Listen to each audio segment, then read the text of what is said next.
So next we have Keith C, who's just joined us. And Keith, are you if you're ready, you're next in the list. So we'll just go straight into your talk, which is on well, I'll let you read the full title. It's on Chinese dialectical grammar. So Keith, go Hi, ahead. Ron.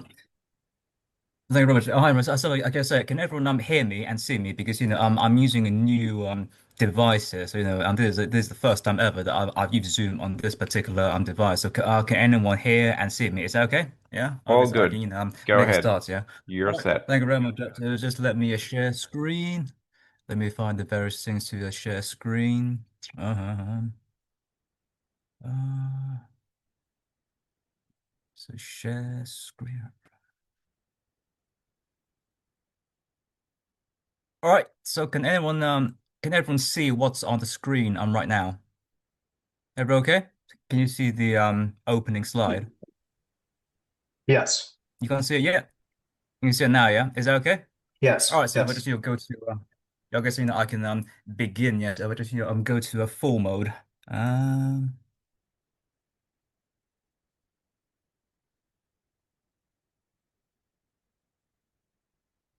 let's see.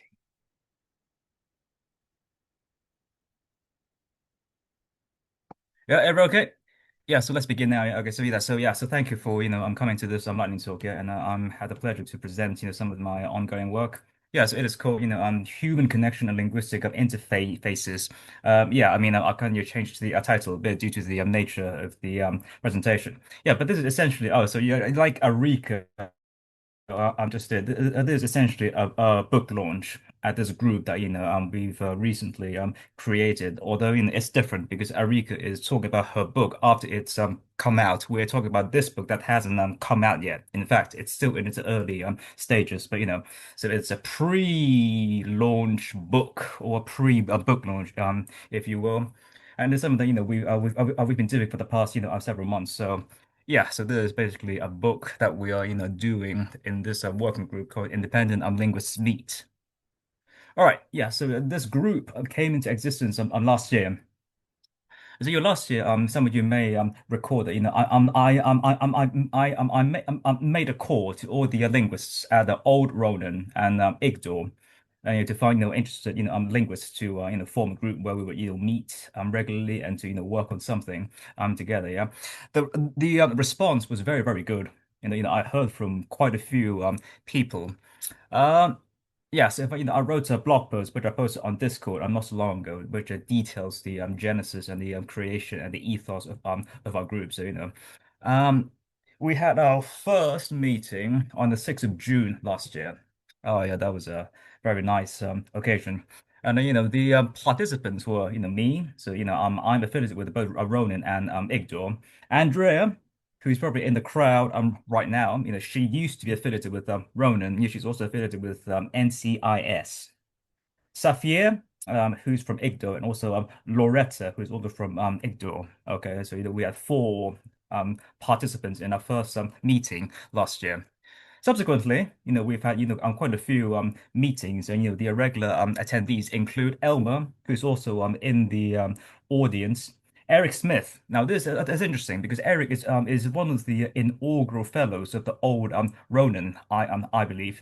So he was in touch with John Wilkins back in 2012. So it was very nice to see him there. Um, there's also Robert Meyer, who's a member of ICTO, and also Kathy, who's also here with us today. Yeah, so we formed this kind of core where these attendees we meet on a regular basis. Up till now, yeah, it's also quite interesting how the geographical range of our group members lies because we have people on the US and also people in Australia. Okay, so this is a genuine global reach. Finding a time to meet isn't straightforward, but we've found a time to meet on a regular, a weekly basis. In fact, we've had 33 meetings so far, and our last meeting was held on the 3rd of April, so last Friday. So this is a pretty extraordinary meteoric rise. Specialization. So this is just an overview of what we do. Yeah, as some of you may know. Both Elmer and I, we work on formal syntax, specifically Chomsky. Andrea and Eric, they talked quite a lot about, psycho linguistics, especially eye tracking. Eric and I, we both are interested in bio linguistics. So, I gave a Ronin seminar a few years ago on, bio linguistics. But, Eric also is interested in the language evolution. So, we've been, I'm talking about that. Safia, Kathy, and I, I'm interested in the socio linguistics. And finally, Kathy and I, we share an interest in language advocacy, which we'll hear about next. But that's something we've been talking a lot about as well. Also, in terms of languages, now this is interesting, yeah. Andrea, Loretta, and myself, we're all Chinese, but specifically we're all from Hong Kong. So we all speak Cantonese. Okay, so we all speak a particular type of Chinese. So it's very nice to find some compatriots in the group. Safia, Kathy, and myself, we also specialize in the Romance languages, so in the Spanish, Catalan, and French. And finally, I discovered that Robert and Eric, they both work on IE, Indo European philology. So that's also interesting. Now, what emerged from this group was that there was lots of diversity, and we all so specialize in different subfields and also different languages. But also, the way that I presented it on the previous slide is that there's also some coherence in that members do share common and mutual interests, which makes our discussions quite fruitful. Um, from our meetings, we eventually came up with this, book project that we're now working on, and it is preliminary called Human Connection and Linguistic Interfaces. But it was Andrea's idea to write a book about our work and how our work intersects, etc. So we are intend to publish this with CSP, that's Cambridge Scholars Press. And we've had 20 plus abstract submissions because we've posted our core papers on online. I think that's a pretty healthy number. Myself, I propose to talk about so my proposed contribution is about your Chinese dialects, especially Chinese dialectal parameterization, so comparing Mandarin and Cantonese and perhaps more. All right, so a brief word about my journey as a linguist. Yeah, so I grew up in Hong Kong in the 1990s, that's about before the handover to China in 1997. And what's interesting was that Hong Kong was and still is a triglossic society. Okay, so I speak Cantonese is my native um variety of Chinese, but we all learned Mandarin at school, and English was the colonial language, the fact that Hong Kong used to be a British colony. Okay, so we had three main languages in use in our everyday lives. I then went to school in the UK where I studied Latin and Spanish and also Greek. So I suppose my love for languages and literature are based on classical and Romance languages. I then did my undergrad at Oxford, where I did your classics and modern languages, specifically Spanish. I did my master's at the University of Manchester, where I specialized in linguistics. And finally, at York, I offered a dissertation in linguistics, which I'm getting to here now. Oh yeah, so my education. So first of all, it starts from Hong Kong where I grew up. Okay, so Hong Kong we had Cantonese and Mandarin. So Cantonese was the local indigenous spoken language. Mandarin was the literary, national, formal, written language. So Chinese for me and also for Andrea and Loretta is this double prong thing. We speak and we write differently. We speak in Cantonese, but we write formally in Mandarin. Okay, and there was also English, which was the colonial language. At school in the UK, so I did Latin and Greek, also Spanish. At Oxford, I continue with these languages. I did classical and Romance philology, and I got into Latin and Greek and Romance in a bit more depth. At Manchester, where I did my MA, I specialized in linguistic theory, so all the main branches of theory like syntax, phonology, language change, social linguistics, etc. I offered two research papers as well as a thesis. And finally, at the University of York, I did my thesis on formal parametric Chomsky syntax, looking at grammaticalization and the interface if effects in interface. Yeah, so yeah. So my training. So, in addition to all the academic work that I've doing, I'm also, public service interpreter.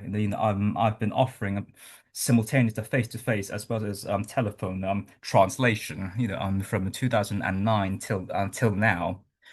Yeah, my work in the languages and linguistics, has made me, a chartered linguist in the UK. Okay, so I've got this suffix called a CL, which stands for Chartered Linguist. I'm also a freelance journalist, and I've written about socio linguistic issues in Hong Kong and China. So here is my column and my blog.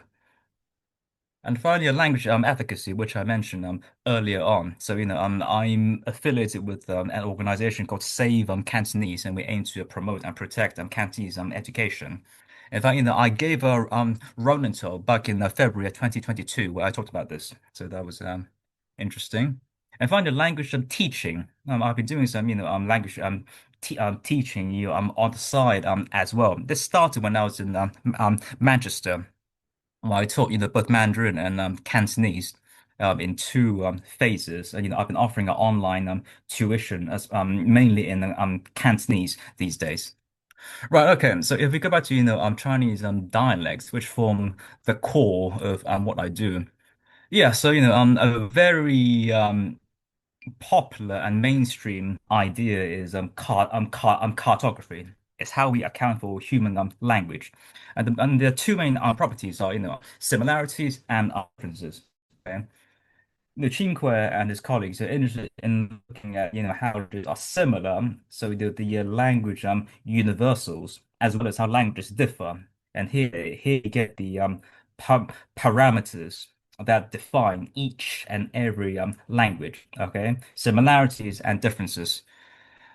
And the work is roughly divided into two main parts: the clausal and the nominal structure. The clausal structure is something like this in Chinese and also in other languages. You Um, yeah, so comp, subject, tense, mode, adverb, verb, object, SFP, a sentence final particle. I haven't got time to get into the details here, just take this formula as our background. Yeah, so in Chinese we can say yeah, so the upper line that's Mandarin, yeah. 他会想回家吧 Okay, so subject, tense, modal, verb, object, and then SFP.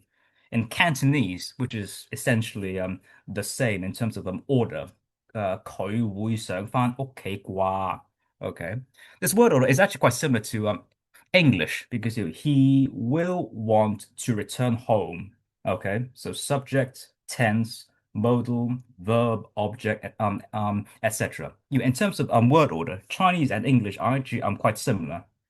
They've got this structure where subject, tense, modal, verb, object, etc. hold. If we look at a slightly more complex example, okay, so 如果他来的话 in Cantonese, it's also essentially the same. 如果佢嚟嘅話 So this means if.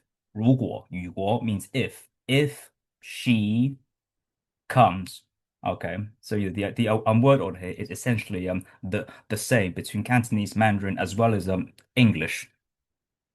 In the nominal structure, we get something like this. Again, I haven't got time to go into every single category, so just look at some examples here. In Mandarin, we could say 这朵很美的花. Okay. In Cantonese, it's essentially parallel. Okay. 呢朵好靚嘅花. So this means this very beautiful flower. Okay. So damn, classifier, adjective, noun. A slightly longer example, 我的三辆车, 我嘅三架車. So this means my three cars.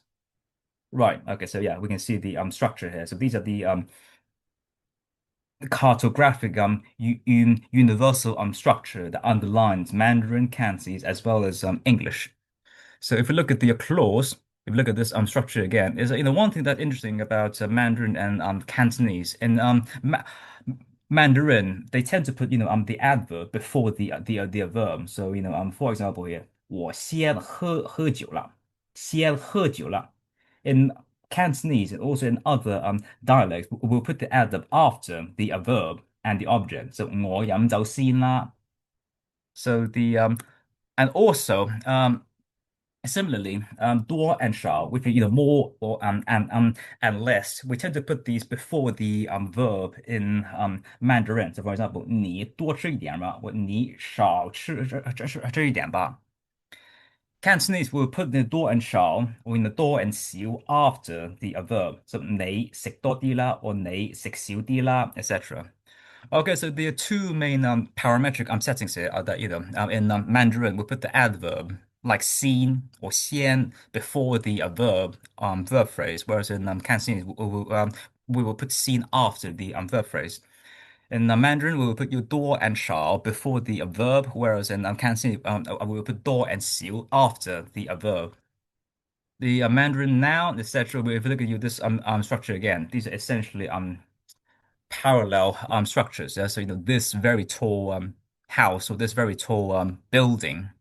But however, what's interesting about Cantonese is in Cantonese it's possible to o omit the dem and the cl, the demonstrative and the classifier, and just have the cl have the classifier as the phrase initial element. And the way that we account for it is these are CL classified initial structures that mean the.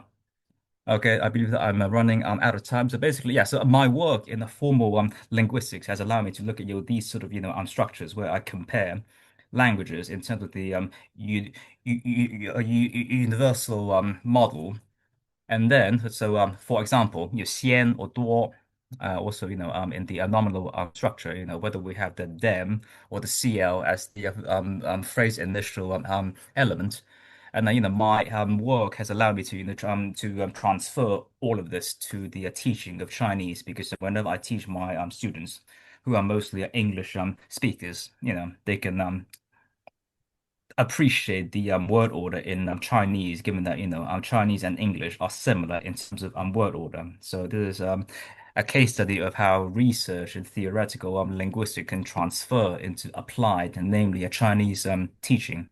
Okay, thank you very much. Thank you, Keith. I'm